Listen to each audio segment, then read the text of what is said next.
Hello everyone, आज हम लोग अभ्यास 2B के शेष सवालों को हल करेंगे, जिसमें तीसरा सवाल है।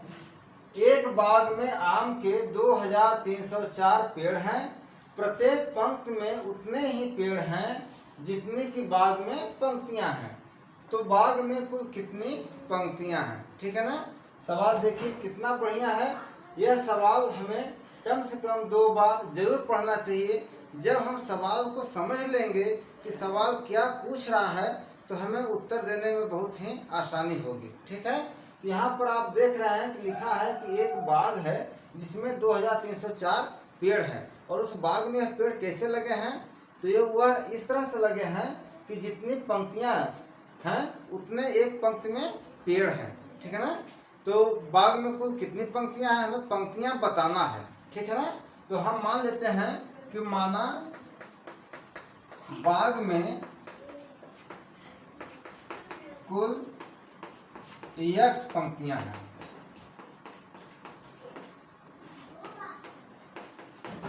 ठीक है। और प्रश्न के अनुसार प्रश्नानुसार प्रत्येक पंक्ति में x पेड़ है। यही ना प्रश्न है कि प्रत्येक पंक्ति में उतने ही पेड़ हैं जितनी कि बाग में पंक्तियां हैं। तो माना बाग में कुल x पंक्तियां हैं और प्रश्नानुसार प्रत्येक पंक्ति में x पेड़ हैं। तो पेड़ों की संख्या कितनी होगी?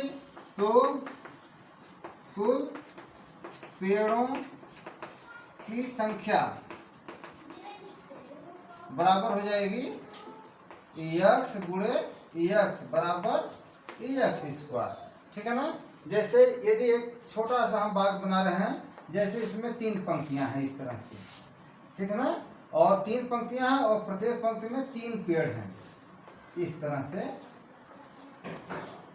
प्रत्येक पंक्ति में कितने पेड़ हैं? 3 पेड़ हैं।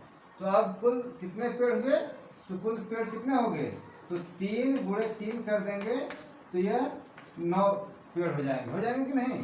तो इसी तरह से जब बाग में x पंक्तियां हैं और प्रत्येक पंक्ति में x पेड़ है, तो कुल पेड़ों की संख्या हो जाएगी x गुणे x बराबर x स्क्वायर। और यह x स्क्वायर किसके बराबर है? यह 2304 के बराबर है। तो हम लिखेंगे अतः x स्क्वायर बराबर क्या है? 2304। तो x बराबर कितना हो जाएगा? पंक्तियों की संख्या कितनी होगी? तो x बराबर निकालने के लिए हमें क्या करना होगा? 2304 का वर्गमूल ज्ञात करना होगा। ठीक है ना। तो 2304 का हम क्या करेंगे? अभाज्य गुणनखंड करेंगे। ठीक है। तो देखिए 2 से काटिए, 2 एकम 2, 2 एकम 2, 2 पाँचे 10, 2 दूनी 4। ठीक है ना।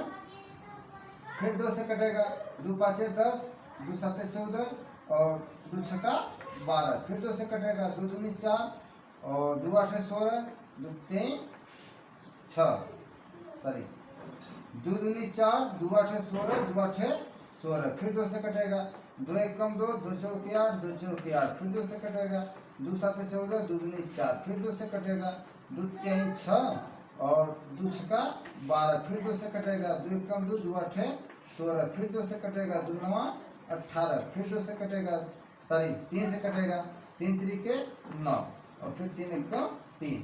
तो यहाँ पर आप देख रहे हैं कि यह जो है 1 2 3 4 5 6 7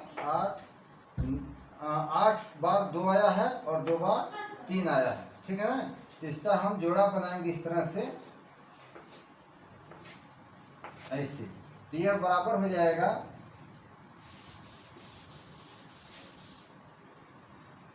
यह बराबर हो जाएगा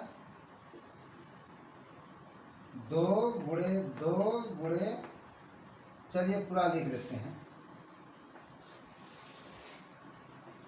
2 गुणे 2 गुणे 2 गुणे 2 गुणे 2 गुणे 2 गुणे 2, 1 2 3 4 5 6 7 8 और 3 गुणे 3, इतना हुआ ना। तो हम क्या करते हैं कि पेयर बनाते हैं। तो 1 पेयर बन गया, 2 पेयर बन गया, 3 पेयर बन गया, 4 पेयर बन गया और ये 3 का पेयर बन गया। तो प्रत्येक पेयर से हम एक एक अंक लेते हैं। तो 2 गुणे 2 गुणे 2 गुणे 2 गुणे 3 बराबर कितना हो गया? 2 दूनी 4 दूनी 8 दूनी 16 48। ठीक है, तो x बराबर कितना हो गया? 48। अतः जो है पंक्तियों की संख्या कितनी होगी? अतः बाग में कुल पंक्तियों की संख्या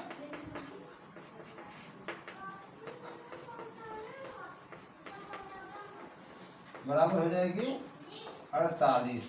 ठीक है ना, यही हमारा जो है आंसर हो जाएगा। चौथा सवाल है, एक सेना नायक ने अपनी सेना को टोलियों में इस प्रकार विभाजित किया कि प्रत्येक टोली में उतने ही सैनिक थे जितनी की टोलियां थीं। यदि उस सेना में कुल 6561 सैनिक थे तो प्रत्येक टोली में कितने सैनिक थे? तो बच्चों, जिस तरह से हम लोग पहला सवाल हल किए ठीक उसी तरह से इसे भी हम हल करेंगे। तो यहाँ पर आप देख रहे हैं कि कुल सैनिक कितने? 6561 सैनिक हैं, और इस सैनिक को जो है सेना नायक छोटे छोटे टोलियों में विभाजित किया है। ठीक है ना, और लिखा है कि प्रत्येक टोली में उतने ही सैनिक हैं जितनी की टोलियां हैं। तो यहाँ पर हमें बताना है कि एक टोली में कितने सैनिक थे। ठीक है ना, तो यहाँ हम मान लेंगे कि माना प्रत्येक टोली में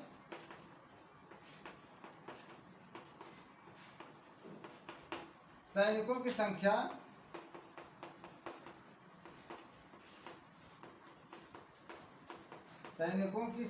बराबर x। ठीक है ना, तो जब प्रत्येक टोली में सैनिकों की संख्या x है तो यहाँ प्रश्न के अनुसार लिखा है कि प्रत्येक टोली में उतने ही सैनिक थे जितनी की टोलियां थी। तो कितनी टोलियां हुई? तो टोलियों की संख्या भी x हो गई ना। तो प्रश्नानुसार टोलियों की संख्या भी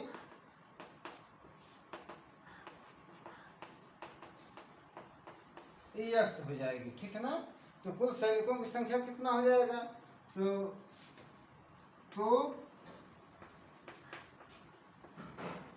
कुल सैनिकों की संख्या बराबर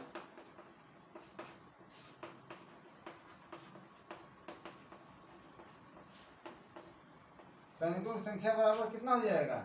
x गुणे x बराबर हो जाएगा x स्क्वायर, जो कि बराबर होगा 6561 के। ठीक है ना, तो बच्चों लगाने का तरीका यही है अपने नोटबुक में। लेकिन यदि आपको किसी कॉम्पिटिटिव एग्जाम में जाना है तो इतना लिखने की जरूरत नहीं है। बस आप प्रश्न में देखेंगे कि अगर जितना और उतना आया है ना, यहाँ लिखा है ना, उतने ही सैनिक थे जितनी टोलियां थी। तो ऐसे में हमें क्या करना है कि हम दी हुई संख्या का सीधे तुरंत वर्गमूल निकाल लेते हैं, और जो वर्गमूल प्राप्त होगा वही हमारा प्रश्न का आंसर होगा। ठीक है ना, तो जिस सवाल में उतने और जितने आ गया तो समझिए कि वहां पर हमें क्या करना है? वर्गमूल निकालना है। ठीक है, तो x स्क्वायर बराबर हो गया 6561। तो x बराबर क्या हो जाएगा? हम 6561 का वर्गमूल निकालेंगे। ठीक है ना, तो सर्वप्रथम 6561 का हम क्या करेंगे? भाज्य गुणनखंड करेंगे। तो यहाँ पर देखिए एक है इकाई के स्थान पर, तो यह 2 से विभाजित नहीं होगा। अब इसके अंकों का योग करिए, तो 6 5 11 6 17 1 18, यानी यह 3 का मल्टीपल है ना, 3 से विभाजित हो जाएगा। 3 दूनी 6, 3 दूनी 3 एकम 3 और 2 बचा, 3 8 है 24 और 3 7 21 कट गया। फिर देखिए 3 से कट जाएगा, 3 7 21, 3 दूनी 6, 3 9 27। फिर देखिए 3 से कटेगा, 9 3 11 7 18, 3 से कट जाएगा। 3 दूनी 6, 3 चौक के 12 और 3 3 के 9। फिर 4 3 7 2 9, 3 से कटेगा, 3 9 24, 3 1 3, 3 दूनी 6, 3 7 21 और 3 9 27 और 3 3 के 9 और 3 1 3।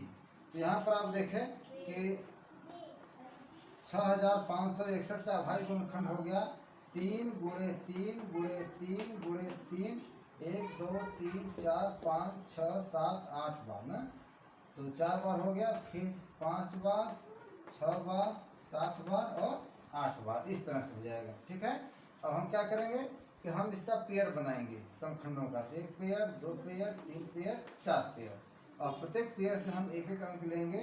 तो 3 गुणे 3 गुणे 3 गुणे 3 हो गया, बराबर कितना हो जाएगा, 3 त्रिक 9, 3 27, 23, तो 27 23 कर दीजिए, 3 7 21, 2 हाथ से लगा, 3 2 6 2 8, 81।